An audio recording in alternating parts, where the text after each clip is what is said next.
प्रिय विद्यार्थियों, आज इस वीडियो में हम अनुवाद पर चर्चा करेंगे। सर्वप्रथम अनुवाद की विधि पर प्रकाश डालते हैं। देखिए, पहले किसी भाषा में लिखी गई रचना को बाद में किसी अन्य भाषा में लिखित रूप में प्रस्तुत करना ही अनुवाद है। अनुवाद में मूल कृति के शब्द और अर्थ दोनों के अनुवाद पर बल दिया जाता है। भारत में अनुवाद कला का प्राचीन काल से ही आरंभ हो चुका था, परंतु इस कला के लिए अनुवाद शब्द का सर्वप्रथम प्रयोग 19वीं शताब्दी में किया गया।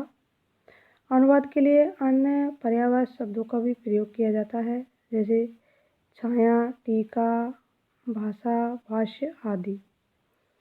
लेकिन आजकल अनुवाद शब्द का प्रचलन अंग्रेजी भाषा के शब्द ट्रांसलेशन के पर्याय के रूप में होता है। ट्रांसलेशन शब्द प्राचीन फ्रांसीसी शब्द ट्रांसलेटेड से व्युत्पन्न हुआ है। इसका व्युत्पत्तिपरक अर्थ है परिवहन, अर्थात एक स्थान बिंदु से दूसरे स्थान बिंदु पर ले जाना। कुछ विद्वान व्युत्पत्ति की दृष्टि से ट्रांसलेशन शब्द लैटिन भाषा के ट्रांस और अंग्रेजी भाषा के लेसन शब्द के संयोग से निर्मित मानते हैं। ट्रांस का अर्थ है पार और अंग्रेजी भाषा लेसन का अर्थ है ले जाना। इस प्रकार ट्रांसलेशन शब्द का शाब्दिक अर्थ हुआ पार ले जाना। अनुवाद शब्द संस्कृत भाषा का शब्द है। अनुवाद शब्द का संबंध वद धातु से है, जिसका अर्थ होता है बोलना या कहना। वद धातु में गेह प्रत्यय लगने से वाद शब्द बनता है और फिर उसमें पीछे बाद में अनुवर्तिता आदि अर्थों से प्रयुक्त अनु उपसर्ग जुड़ने से अनुवाद शब्द निष्पन्न होता है। अनुवाद का मूल अर्थ है पुनः कथन या किसी के कहने के बाद कहना। इस प्रकार हिंदी में हम अनु प्लस वाद से निर्मित मानते हैं अनुवाद को, जिसमें अनु का अर्थ है पीछे और वाद का अर्थ है कथन। किसी पूर्व कथन का अनुसरण करके कहे अथवा लिखे गए कथन को ये अनुवाद कहते हैं। दूसरे शब्दों में किसी भाषा में पहले से ही विद्वान कथित अथवा लिखित सामग्री को अन्य भाषा में कहना या लिखना अनुवाद है। इस प्रकार दो भाषाओं के मध्य संबंध सेतु का कार्य करते हुए अनुवादक मूल भाषा में निहित अर्थ को दूसरी भाषा में पहुंचाता है। इसी आधार पर अनुवादक को दुभाषिया भी कहा जाता है, क्योंकि अनुवाद में मूल कथन या लेखन के अर्थ को ज्यों के त्यों सुरक्षित रखा जाता है। यह केवल भाषा का परिवर्तन होता है और इसलिए अनुवाद को भाषांतर भी कहा जाता है, क्योंकि ये एक भाषा से दूसरी भाषा में परिवर्तन किया जाता है, इसलिए इसको भाषांतर नाम भी दिया गया है। चूँकि भाषा ही अर्थ का रूप या आकार है और अनुवाद में भाषा बदल जाती है, इसलिए अनुवाद को कई बार रूपांतर भी कहा जाता है। हम अब अनुवाद की परिभाषाओं पर चर्चा करेंगे। भिन्न विद्वानों ने अनुवाद को भिन्न भिन्न प्रकार से परिभाषित करने का प्रयास किया गया है। देखिए, मैंने बताया ना, अनुवाद का सामान्य अर्थ है किसी भी बात को फिर से कहना या किसी भी कही हुई बात की व्याख्या या पुनरुक्ति करना। अनुवाद के अर्थ एवं स्वरूप के संबंध में विभिन्न अनुवाद चिंतकों ने समय समय पर अनेक परिभाषाएं प्रस्तुत की। इन परिभाषाओं में उन्होंने अलग अलग भाषा शब्दों और मुहावरों का प्रयोग किया है। अतः अनुवाद के स्वरूप को समझने के लिए परिभाषाओं को समझना आवश्यक है। सर्वप्रथम हम इंग्लैंड के प्रसिद्ध अनुवाद चिंतक है पीटर न्यूयॉर्क। पीटर न्यूयॉर्क ने अनुवाद की परिभाषा देते हुए कहा है कि अनुवाद शिल्प है। क्या कहा उन्होंने?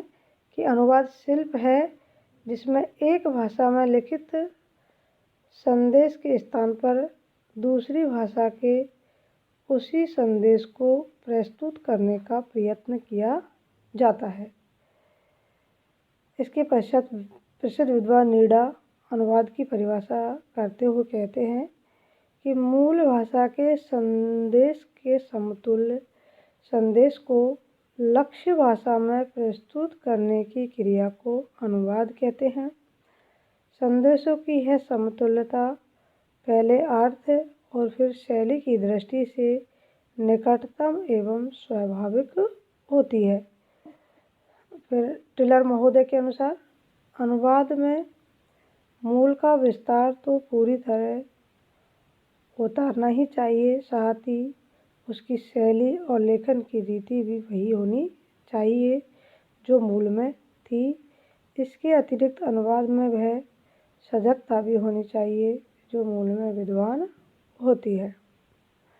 रेवन के अनुसार अनुवाद एक ऐसी क्रिया है या प्रक्रिया है जिसके द्वारा लिखित या मौखिक वचन को एक भाषा से दूसरी भाषा में इस प्रकार अंतरित किया जाए कि उसका वही अर्थ निकले जो मूल भाषा में था।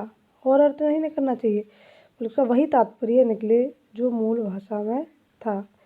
इस प्रकार अनुवाद में दो तत्व निहित है, एक तो अर्थ या कथ्य और दूसरा दोनों भाषाओं में उस अर्थ या कथ्य की अभिव्यक्ति की शैली।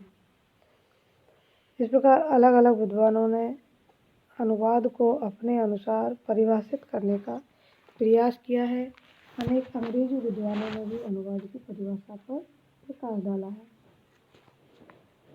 चक्रवर्ती राजगोपालाचार्य, देखो मैंने क्या कहा है, चक्रवर्ती राजगोपालाचार्य के अनुसार अनुवाद एक सेतु है जो एक भाषा की भाव राशि को दूसरी भाषा में प्रस्तुत कर देता है।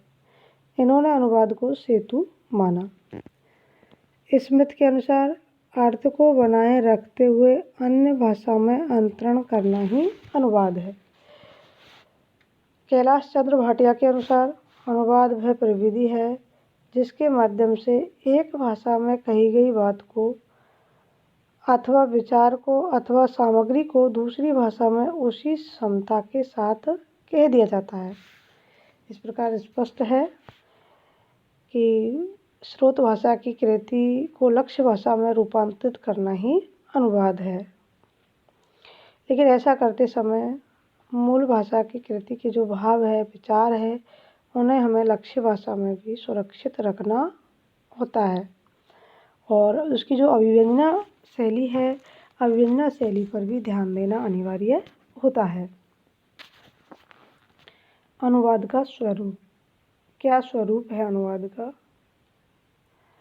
उपर्युक्त परिभाषा के विश्लेषण करने के उपरांत हम इस निष्कर्ष पर पहुँचते हैं कि अनुवाद एक जिम्मेदारी भरा काम है और इसको करने के लिए हमें बहुत ही सूक्ष्म तत्वों का ध्यान रखना अनिवार्य होता है। अनुवाद स्रोत भाषा में व्यक्त विचार को लक्ष्य भाषा में व्यक्त करना है। बिल्कुल सही है। स्रोत भाषा में जो विचार अभिव्यक्त किए गए हैं उन्हीं विचारों को लक्ष्य भाषा में अभिव्यक्त करना ही अनुवाद है और ऐसा करने के लिए हमें विशेष सावधानी बरतने की आवश्यकता होती है क्योंकि हमें स्रोत और लक्ष्य दोनों भाषाओं की प्रकृति का ज्ञान होना अनिवार्य है। यदि हमें दोनों भाषा की प्रकृति का ज्ञान नहीं होगा तो हम एक श्रेष्ठ अनुवाद प्रस्तुत नहीं कर सकते। इसलिए अनुवाद कार्य बहुत ही जिम्मेदारी भरा कार्य है और इस कार्य को सफल बनाने के लिए हमें सर्वप्रथम तो जिस भाषा से अनुवाद किया जा रहा है उस साहित्य को पढ़ना होगा क्योंकि उनके संपूर्ण सार को समझे बिना हम एक श्रेष्ठ अनुवाद प्रस्तुत नहीं कर सकते। इसलिए एक अच्छा अनुवाद प्रस्तुत करने के लिए हमें उसको पढ़ना अनिवार्य होगा, तभी हम एक अच्छा अनुवाद प्रस्तुत कर सकते हैं। दूसरा है अनुवाद में पूर्णतः समान अभिव्यक्ति की खोज की जाती है। ये भी हमें ध्यान रखना है कि उन दोनों में ही समान अभिव्यक्ति हो, क्योंकि जब तक समान अभिव्यक्ति नहीं होगी तब तक हमारा जो अनुवाद है वह श्रेष्ठता को प्राप्त नहीं करेगा। अगली है अनुवाद में ऐसी अभिव्यक्ति की आवश्यकता होती है जो स्रोत भाषा से प्रभावित न हो, अर्थात हमारी अभिव्यक्ति ऐसी होनी चाहिए जो स्रोत भाषा से प्रभावित न हो। यदि ऐसा नहीं होगा तब भी हम एक सफल अनुवाद प्रस्तुत नहीं कर पाएंगे। अगला है अनुवाद में मूल रचना के अर्थ के साथ साथ शैली को भी सुरक्षित रखा जाता है। मूल रचना के अर्थ का तो उसमें ध्यान रखा ही जाता है, इसके साथ साथ ध्यान देने योग्य जो बात है वह यह है कि उसमें शैली को भी सुरक्षित रखना अनिवार्य होता है। हमें शैली का भी उसमें ध्यान रखना होगा। अनुवाद की न्यूनतम शर्त द्विभाषिकता है और इसका मूल तत्व सार्थक पुनरुक्ति है। बिल्कुल सही है। इसका जो मूल अर्थ है वह द्विभाषिकता है और उसका सार्थक पुनरुक्ति है।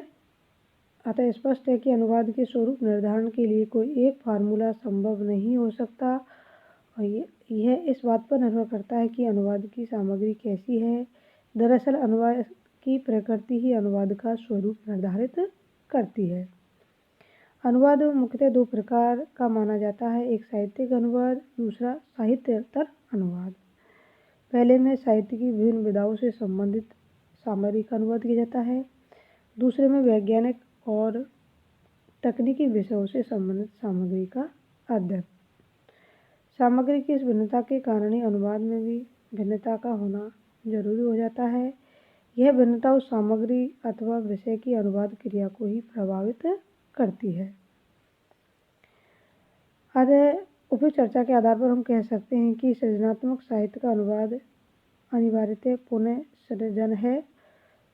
यह एक ऐसी प्रक्रिया है जिसमें स्रोत भाषा के कथ्य और शैली को उसकी संपूर्ण अभिव्यंजनाओं की सूक्ष्मता को सुरक्षित रखते हुए समानार्थक अथवा समतुल्य पर्याय के माध्यम से पूरी ईमानदारी से लक्ष्य भाषा में अवतरित किया जाता है। पूरी ईमानदारी के साथ, कहीं भी उसमें किसी प्रकार की कोई कोताही नहीं बरती जाती। मूल लेखक की भांति अनुवादक को भी अपने लक्ष्य भाषी समाज के लिए परकीय प्रवेश कराना पड़ता है, उसकी मनोभूमि तक पहुंचाना पड़ता है। किंतु कोई भी अनुवादक सृजनात्मक प्रतिभा के बिना न तो मूल लेखक की आत्मा में उतर सकता है, न ही वह उसके भावों एवं विचारों को अपने समाज के पाठकों तक पहुंचा सकता है। अतः सफल अनुवादक में पुनः सृजन की क्षमता होनी चाहिए।